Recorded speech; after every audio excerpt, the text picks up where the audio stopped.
ওং সবারূঢ়ং মহাভীমং ঘোরতমষ্টং বরপ্রদাং হাস্যযুক্তাং ত্রিনেত্রাঞ্চ কপালকর্তিকাকরং মুক্তকেশিং লোলোজি। আমাদের পশ্চিম বাংলা বীরভূমের মহাপীর তারাপীঠ নাম শোনেনি এমন মানুষ নেহাতি কম। আর আজকে আমরা সেখানে চলে গেছিলাম ভ্রমণ করতে। হ্যাঁ, তো আজকে পুরো ভিডিওটা দেখার জন্য অনুরোধ রইল। আজকে গেছিলাম মহাপীর তারাপীঠ ভ্রমণ করতে, তো পুরো ভিডিওটা তোমরা দেখতে থাকো। উত্তর বাহিনী দ্বারকা নদীর পূব পাড়ে অতীতে চণ্ডীপুর, আজ হয়েছে তারা। কারো কারো মতে 51 পীঠের এক পীঠ। তবে মা সতীর ঊর্ধ্বনেত্রের মণি অর্থাৎ তারাপড়া তারাপীঠ নয়, মহাপীঠ সিদ্ধপীঠ নামে খ্যাত তারা। মন্দিরে যাওয়ার রাস্তার দুদিকেই প্রচুর ফুল এবং মালার দোকান পাবেন।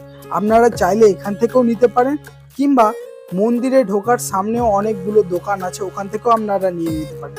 এখানে ফুল এবং ডালা, পুজোর ডালা অবশ্যই ওখানে পেয়ে যাবেন।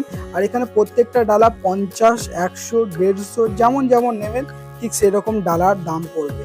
আর এখানে যদি পান্ডা ধরেন, তাহলে পান্ডা ধরলে খুব তাড়াতাড়ি অল্প সময় আপনারা পুজো দিতে পারবেন। এখানে 3 রকমের লাইন পড়ে, একটা হচ্ছে নর্মাল লাইন, একটা ভিআইপি লাইন, আর একটা very VIP line. Tarapith Hindu ধর্মের শক্তি আরাধনার স্থান করে নিয়েছে ঋষি বশিষ্ঠ দেব। ঋষি বশিষ্ঠ দেব ভারতের বহু সাধন পীঠের সাধনা করেছিলেন মা আদিশক্তির আদি রূপে দর্শন পাওয়ার জন্য। এমনকি তিনি কামরূপ কামাখ্যাতেও সাধনা করেন, কিন্তু তিনি অকৃতকার্য। অত্যন্ত আশাহত হয়ে ঋষি বশিষ্ঠ দেব কামরূপ ত্যাগ করে বীরভূমের দ্বারকা নদীর তীরে ধ্যান শুরু করে। তারা মা বশিষ্ঠ দেবকে মন্ত্রের একটি ভুলের কথা জানান। সেই সংশোধিত মন্ত্রের সাধনা করার পর মা আদি রূপে তাকে দর্শন দেন এবং শিলামূর্তিতে পর্যবসিত হন।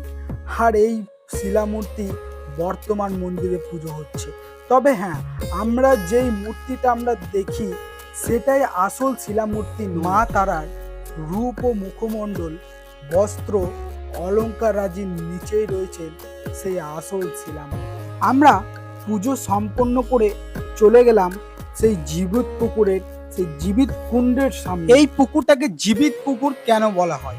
অনেকে বলেন এই পুকুরে কোনো একজন কাটা মাছ ধুতে এসেছিল, আর সেই মাছ নাকি জীবিত হয়ে গেছে। আর এখানে একটা আশ্চর্যজনক ঘটনা, এই আমাদের এই মন্দিরের যে ভোগ দেওয়া হয়, এই পুকুরের মাছ ছাড়া মন্দিরের ভোগ হয় না, মায়ের ভোগ হয় না।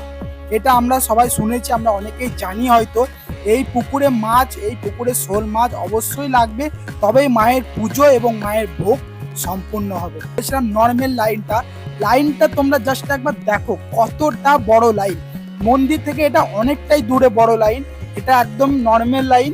তো আমি তোমাদেরকে এটাই সাজেস্ট করব, তোমরা যদি পুজো দিতে চাও, লোকাল যদি হয়ে থাকো, 200-300 টাকার মধ্যে তোমাদেরকে পান্ডারা পুজো করে দেবে। খুব ভালোভাবে পান্ডা ধরলেই তোমরা খুব ভালোভাবে পুজো করতে পারবে। এবার আসি ভোগ প্রসাদ সম্পর্কে। এখানে ভোগ প্রসাদ দেওয়া শুরু হয় দুপুর 1টার পর থেকে, আর সম্পূর্ণ বিনামূল্যে। এবং আপনারা চাইলে মাকে ভোগকর্ণও দিতে পারেন, যা 1100 টাকা থেকে শুরু হয়। তবে এর জন্য পুরোহিতকে আগে থেকে বলে রাখাই ভালো। আর এই ভোগকর্ণ পুজোর পর বাড়িতেও নিয়ে যেতে পারে। তাছাড়া 250 থেকে 300 টাকার বিনিময়ে আপনারা পুরোহিতদের কাছ থেকে এই ভোগকর্ণ পেয়ে যেতে পারে। তারপর আমরা প্রসাদ খেয়ে সোজা চলে যাই শ্মশানের দিকে। আর পার্ট 2 আসছে গাইস, ওটা দেখতে ভুলো না। পার্ট 2 খুব তাড়াতাড়ি আসছে।